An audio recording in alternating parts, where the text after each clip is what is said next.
De formation, je suis metteur en scène de théâtre. J'ai travaillé dans plusieurs pays, monté des spectacles et parfois des représentations de masse. Eh bien, ce que j'ai vu mardi soir, c'était un spectacle de masse brillamment mis en scène. Mais le plus important, c'est que le peuple qui l'a regardé a compris que dans ce que fait Trump, il y a premièrement du bon sens et deuxièmement un bénéfice incontestable pour le peuple américain. Et ce qu'il n'y a pas, vous me demanderez, c'est du racisme, du sexisme, je ne sais pas, du zombophisme ou tout autre, de l'homophobie, de l'islamophobie ou même de l'ukrainophobie, il n'y en a pas du tout. C'est simplement une tentative de ramener notre monde devenu fou à la réalité, de sortir d'une sorte d'utopie détraquée. Oui, à ce que chacun de nous souhaite, c'est-à-dire une société honnête, juste, morale, dans laquelle on aurait envie de vivre. Comment il a réussi cela, vous me demanderez ?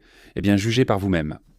Un sondage auprès des téléspectateurs avant le discours de Donald Trump a montré que 54% pensent que le pays va dans la bonne direction.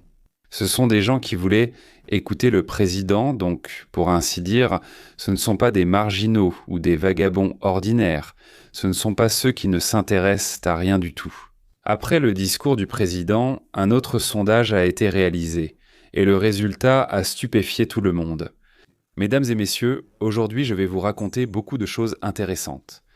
Avant le discours, 54% des spectateurs disaient que sa politique mènerait les États-Unis dans la bonne direction. Après le discours, ce chiffre a augmenté de 10 points de pourcentage. 10% de spectateurs en plus ont dit « Oui, maintenant j'ai compris, je ne comprenais pas avant ».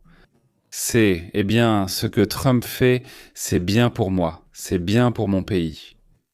C'étaient des gens à qui la presse avait, suffisamment embrouillé l'esprit. Oui, que Trump est un cannibale, qu'il est un fasciste, un meurtrier, je ne sais pas, un ennemi du genre humain, Satan. Et surtout, et c'est le plus effrayant, il les empêche de voler. Il n'en parlait pas, mais c'est un fil rouge qui traverse tout. Il est coupable parce que nous voulons voler et il ne nous laisse pas faire. Comme l'a dit Krylov, tu es déjà coupable simplement parce que j'ai envie de manger. Oui, Trump a piégé le Parti démocrate et, aux yeux du peuple, il a montré ce qu'ils sont vraiment. Il a demandé qui pense que les représentants, donc du peuple, lesquels. Voici les élus. Notre tâche principale à nous tous, élus par qui ? Par le peuple, oui, pour ainsi dire, des représentants du peuple élus. Notre tâche principale est de protéger et d'aider les citoyens des États-Unis, et non les immigrés illégaux ou d'autres pays, disons. Oui, les républicains se sont levés d'un seul homme et ont applaudi pour montrer leur soutien. Et là, les spectateurs ont vu que aucun des démocrates, même pas un seul, n'a bougé. Au fait, à propos de Fetterman, je ne sais pas, je n'ai pas vu, peut-être qu'il s'est justement levé, je ne sais pas. Donc j'enlève le « aucun », mais ceux que j'ai vus, aucun ne s'est levé. Vous voyez ça, messieurs ? Trump a demandé à l'Amérique et il a fait ce geste avec les mains. Yae cran o septan. Voilà, vous voyez ça ? Bien sûr, oui, apparemment, l'Amérique a vu cela, donc voilà ce que ça veut dire. Après cet événement, les démocrates ont bien sûr essayé de se sortir de cette situation, mais c'est une erreur monumentale de leur direction. Impossible de demander à tous de se taire. Vers la fin, certains se levaient dans un état terrible, car la 10e ou la 12e question leur était posée. Et ça aussi, vous le détestez ? Encore le silence. Voilà, la jeune fille a montré son visage avant le mariage, ce qu'il ne fallait surtout pas faire. Bon, d'accord, regardons. Qu'avez-vous pensé du moment où le président a demandé aux démocrates de défendre les citoyens américains ? Lors de ce passage du discours, lorsqu'il évoquait l'immigration et les efforts pour la contrôler. Je pense que vous êtes d'accord avec l'idée, par exemple, de défendre les intérêts des citoyens américains, mais que vous n'êtes pas d'accord avec la méthode. C'est-à-dire, on peut être d'accord avec le fait que ce sont les Américains qui nous ont élus pour que nous les protégions et les défendions, mais ce n'est pas du tout clair. C'est comme si je t'avais engagé pour balayer le couloir, et toi tu dis Balayer le couloir, c'est bien sûr important, mais bon, je ne t'ai rien demandé d'autre. Mais surveiller la migration des oiseaux, c'est aussi important. Mais pourquoi j'en aurais besoin, je te dis? Je te paie un salaire pour que les couloirs soient en propre, pas pour que les oiseaux soient nourris. Oui, même si tu as décidé non seulement de les observer, mais aussi de les nourrir. Même si, sans doute, c'est aussi important d'observer les oiseaux, de les nourrir, c'est très important. Mais je ne te paie pas pour ça. D'ailleurs, tu as volé de l'argent dans ma propre poche pour acheter de la nourriture pour les oiseaux. Pourquoi diable as-tu fait ça? Et donc, la question se pose toujours. Comment pouvons-nous unir notre pays sans pour autant écraser les autres? Ces propos contenaient une rhétorique raciste à peine voilée, ainsi que des déclarations anti-immigrés. Nous parlerons bientôt des gaffes étonnantes du Parti démocrate. Au fait, avez-vous remarqué qu'il n'y avait pas de racisme dans la question de Trump, mais vous avez remarqué le chauvinisme, et vous avez remarqué la haine envers les immigrés, et il y avait certainement d'autres horreurs aussi. Ou bien ont-ils encore tout inventé? L'un des aspects remarquables du discours devant le Congrès, c'est qu'il permet aux Américains de voir clairement en quoi croient réellement leurs représentants. Ainsi, aujourd'hui, j'invite chaque législateur à se joindre à mon administration pour réaffirmer un principe fondamental. Si vous êtes d'accord avec cette déclaration, levez-vous et montrez votre soutien. Donald Trump s'est tourné vers les démocrates et, jusqu'à présent, il n'a rien dit de raciste, d'islamophobe ou d'humiliant. Mais voyons la suite. La première responsabilité du gouvernement américain est de protéger les citoyens américains et non les immigrés clandestins. Humilie-les publiquement, force-les à se lever, mais ils échouent. La première responsabilité des dirigeants élus est de protéger les citoyens du pays, et non de servir des étrangers illégaux qui se sont infiltrés chez nous sans notre consentement. Voilà quelque chose d'offensant, oui, je pense, quelque chose de dénigrant, quelque chose comme ça, eh bien, quelque chose de désagréable leur a été dit, mais je ne l'ai pas entendu, et vous et eux êtes devenus fous.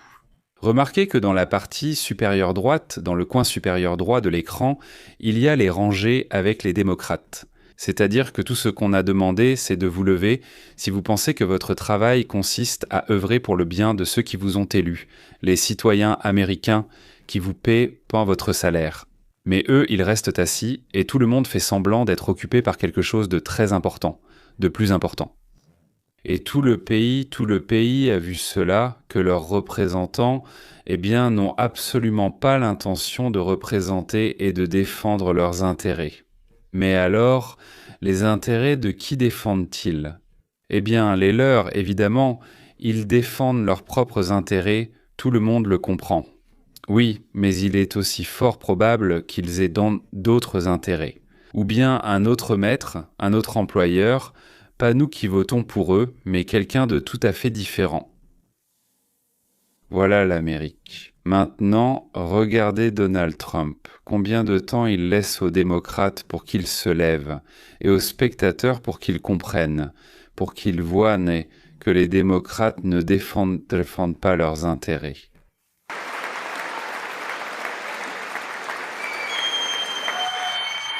Il est en train de les détruire en ce moment même, regarde-le. Il est simplement assis et refuse de le faire.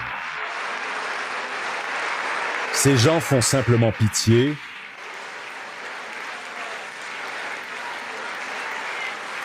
Des traîtres, oui, des traîtres. Ils refusent de le supporter.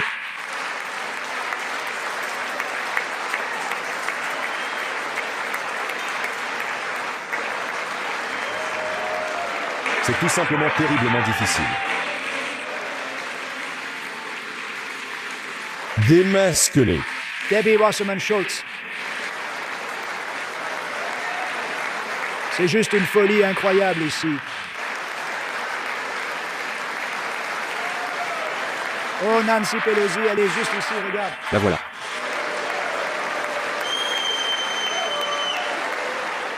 Ces gens sont des traîtres.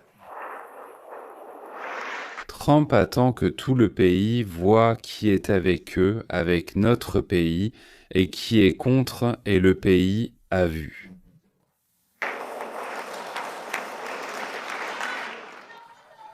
Ce n'est pas une honte. Vous devriez avoir honte de vous-même. C'est précisément pour cela que je vous envoie aussi mettre fin aux vils sanctuaires mortels. Si quelqu'un n'a pas encore compris, Trump a ajouté « Honte à vous, honte ». Oui, n'oubliez pas de cliquer sur la cloche, mesdames et messieurs, car cela nous fait plaisir et cela vous sera utile, ou bien au contraire, cela nous est utile et cela vous fera plaisir, chers amis. Il fallait rappeler que l'exigence de présenter des documents lors du vote n'est pas un caprice ou du racisme, mais une mesure pour garantir la liberté, un vote juste et honnête. Tous les électeurs sont tenus de présenter une preuve de leur citoyenneté. Pour pouvoir voter, cela a du sens.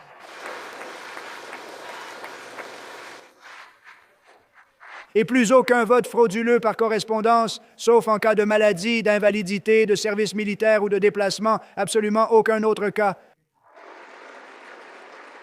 Et cela devrait être simple. D'ailleurs, selon les sondages, 89%, j'inclus les démocrates, 89%, eh bien, c'est vraiment le cas.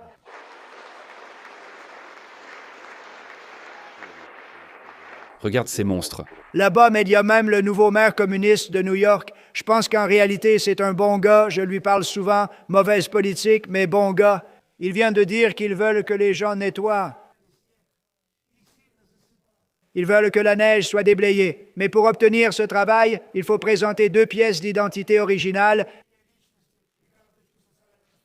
Et en même temps, ils n'exigent pas de pièces d'identité. Pour le plus grand privilège de tous, le droit de vote en Amérique, non, ça ne va pas, ça ne va pas. Les républicains et les démocrates sont unanimement d'accord avec notre politique annoncée et le Congrès doit s'unir et adopter cette loi censée salvatrice pour le pays dès maintenant.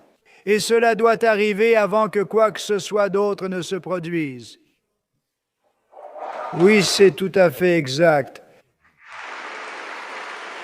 Où se trouve John Thune en ce moment? Pour ceux qui l'ignorent, à New York, ce sont les démocrates. À la mairie, ils ont exigé que tous ceux qui viendront aider à déblayer la neige doivent, pour être payés, présenter 2 documents. Voilà exactement cela que ces mêmes démocrates disent que les pauvres ne pourront jamais obtenir, même en 4 ans entre les élections, juste pour voter.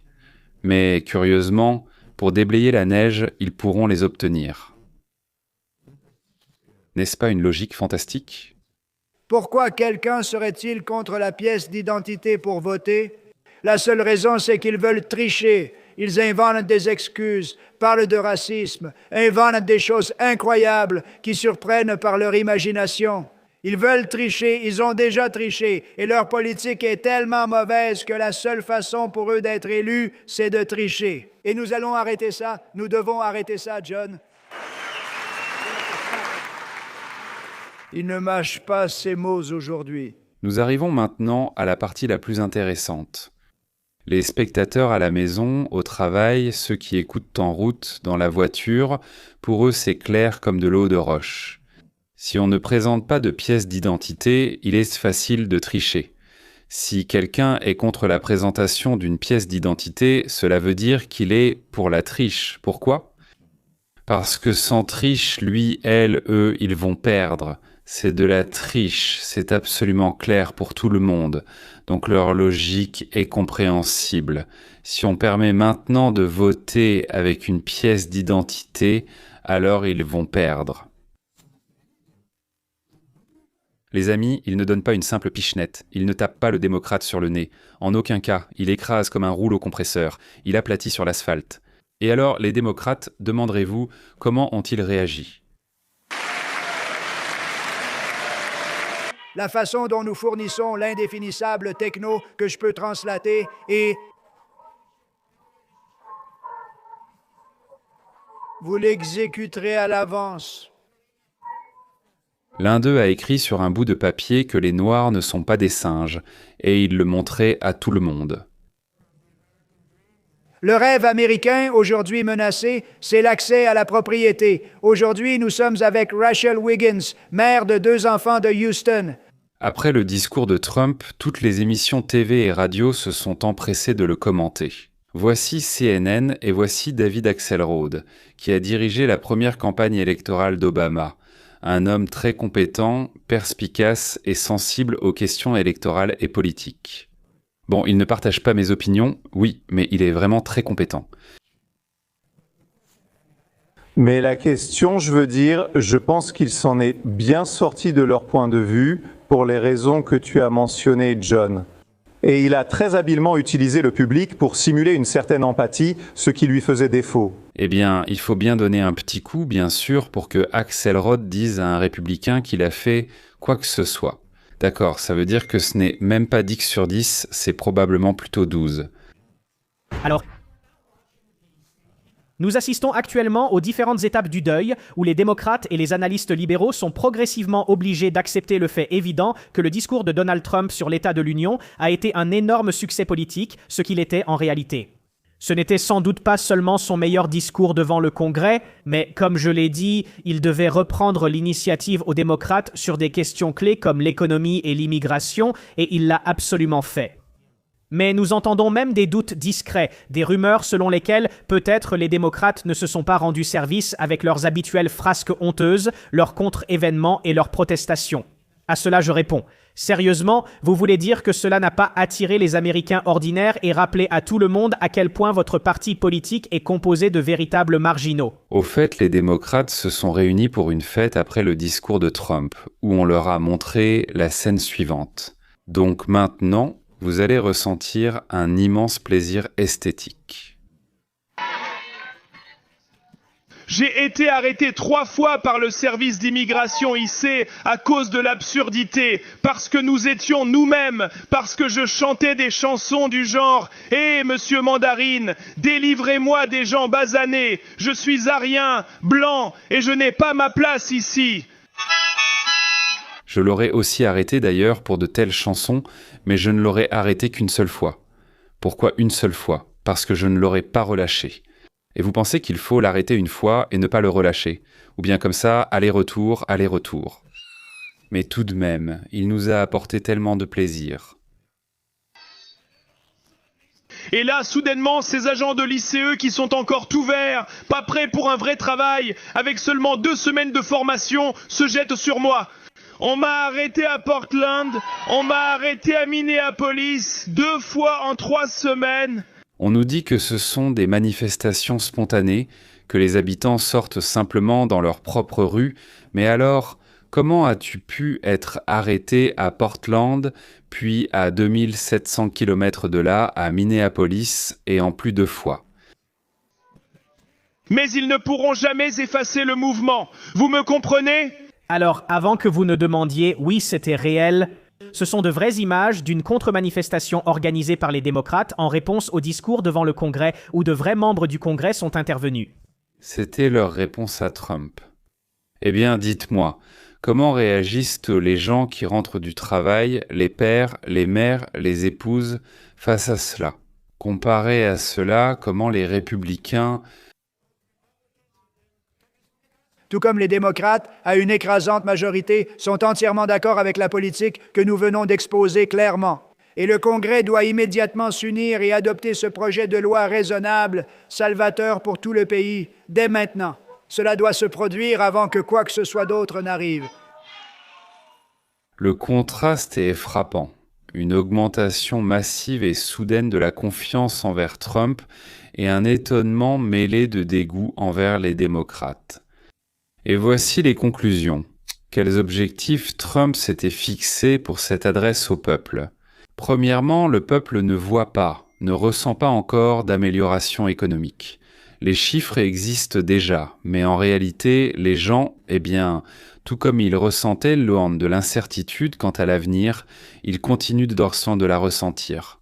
Trump devait expliquer clairement au pays comment ces réformes allaient en leur faciliter la vie. De mon point de vue, il l'a faite. Mais attendons encore quelques jours pour voir comment seront les sondages d'opinion. Deuxièmement, ramener le sujet de l'immigration illégale dans la conscience du peuple, mais cette fois sous un autre angle. Au départ, il fallait stopper l'arrivée de nouveaux migrants, ce qui aurait été fait, et maintenant il s'agit d'expulser ceux déjà présents. Cela aussi est devenu clair, mais c'est le peuple qui l'a compris. Mais pourquoi est-ce nécessaire pour chacun de nous?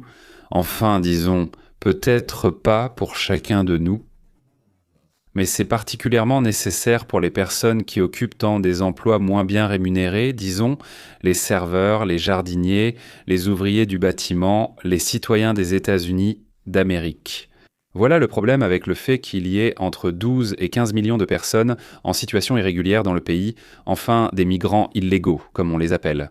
Commençons par le début. Et peu importe ce qui est plus important ou moins important, ce qui compte, c'est que tout cela ensemble influence la vie des Américains. Dès que des millions de personnes entrent dans le pays, la demande de logement augmente. Ce qui signifie que beaucoup de gens cherchent à louer un nombre insuffisant d'appartements, ce qui signifie automatiquement que le coût de la location des appartements augmente. Premièrement, cela signifie que les Américains sont parfois obligés de payer beaucoup plus cher pour se loger, et deuxièmement, les personnes qui, disons, viennent ici doivent gagner leur vie, n'est-ce pas? Ils ne peuvent pas simplement venir. Non, ils n'ont pas, pour ainsi dire, assez d'argent avec eux pour se nourrir, boire et attendre quelque chose, comme un visa par exemple. Donc la plupart du temps, ils ne parlent pas anglais et ils n'ont pas le droit de travailler. La plupart de ceux qui arrivent en soi ne savent pas travailler avec des ordinateurs ou avec des appareils et des machines modernes. On ne leur donnera aucun droit de utiliser des machines, des équipements ou quoi que ce soit là-bas. Parce qu'il faut tout assurer et la compagnie d'assurance ne va pas assurer une personne qui n'a ni anglais, ni connaissance, ni formation, ni rien du tout, elle ne le fera pas. Donc ils n'ont ni licence, ni connaissance, et en plus il est pratiquement impossible de les former en fin de compte. Ce qui signifie qu'un grand nombre d'Américains occupant les emplois les moins bien payés ont soit perdu ces emplois, soit sont obligés de travailler pour beaucoup moins. Pourquoi ? Parce que sinon personne ne les embauchera. La concurrence est forte, surtout de la part des sans-papiers. Troisièmement, avec les adultes sont venus des enfants qu'il faut inscrire à l'école. Souvent, cela signifiait des classes surchargées et soit un ralentissement du processus d'apprentissage parce qu'il y a quelqu'un dans la classe qui ne comprend rien. Ou bien la nécessité d'embaucher de nouveaux enseignants, d'ajouter des heures supplémentaires et ainsi de suite, en prenant à ces enseignants du temps qu'ils auraient pu consacrer aux enfants américains. Quatrièmement, un très grand nombre de personnes se retrouvent dans des établissements médicaux sans assurance ni possibilité de payer les services des médecins, des infirmières, des pharmaciens ou des médicaments. En fait, tout ce que nous appelons le système de santé. Ils n'ont pas d'argent pour cela, soit ils propagent la maladie, soit ils viennent et prennent du temps et des ressources. Nous avons un cinquième point. Comme des gens arrivent et ne trouvent pas toujours du travail, certains d'entre eux commencent à se livrer à des activités criminelles. Peut-être en pourcentage, combien il y en a chez les Américains. Mais quand 10, 12, 13, 15 millions de jeunes hommes arrivent chez toi, le nombre de crimes augmente considérablement. Surtout dans les grandes villes où ils sont très concentrés. Sixièmement, disons-le ainsi, parmi les arrivants, il y a aussi des gens issus des cartels, des gangs, ainsi que de plusieurs organisations terroristes. Nous le savons avec certitude. Ceux-là vont nuire intentionnellement, c'est-à-dire que leur objectif est de causer le plus de tort possible. Je pense que cela suffit. Même s'il y a encore des problèmes et des inconvénients qui surviennent en lien avec l'arrivée d'un si grand nombre de personnes non instruites qui ne comprennent pas les principes de vie américains, ni les valeurs, vous savez, quand un petit nombre d'immigrants arrivaient, ils s'intégraient assez rapidement. En général, pour ainsi dire, quelles sont nos règles du jeu et tout ça, quand il en arrive beaucoup, ils restent entre eux, vivent dans leur propre monde et ils ne se mélangent pas du tout. Pas du tout. J'ai par exemple une immigrée légale qui travaille chez moi, mais elle vit ici depuis 27 ans, elle fait le ménage. Et vous pensez que je peux communiquer avec elle? Comment? Heureusement, elle a un téléphone, elle dit ou écrit quelque chose dedans. Il traduit en anglais, elle me montre, puis je fais ce qu'il faut. Heureusement, chez nous, elle sait tout faire mieux que nous, donc on ne parle pas beaucoup avec elle, et quand il faut dire quelque chose, on communique comme ça. Pourquoi elle n'en a pas besoin? Pourquoi faire? Elle a déjà tout ce qu'il lui faut. Elle vit là où vivent 1,5 million de personnes hispanophones. Tâche suivante. À travers les histoires d'Américains ordinaires. Je parle des objectifs de Donald Trump. Montrer comment la politique de son administration apporte des avantages et des bienfaits des réels aux gens ordinaires et non aux élites. Et, sans doute, aussi expliquer au peuple que l'Amérique ne veut pas s'engager dans un nouvel Afghanistan, un nouvel Irak ou un nouveau Vietnam.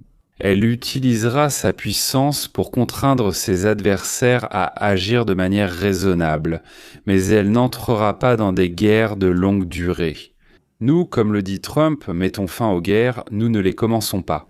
C'est une promesse du mouvement MAGA de ne pas entraîner le pays dans des aventures à l'étranger. Et dans ce que disait Trump, ce n'était pas vraiment un point précis, non, c'était... Je vais l'expliquer maintenant. Il a disséminé tout au long de son discours, de sa conversation, de son message, la nécessité de lutter contre la corruption. Je ne sais pas quoi dire, la création d'un certain département anticorruption ou simplement d'une activité anticorruption.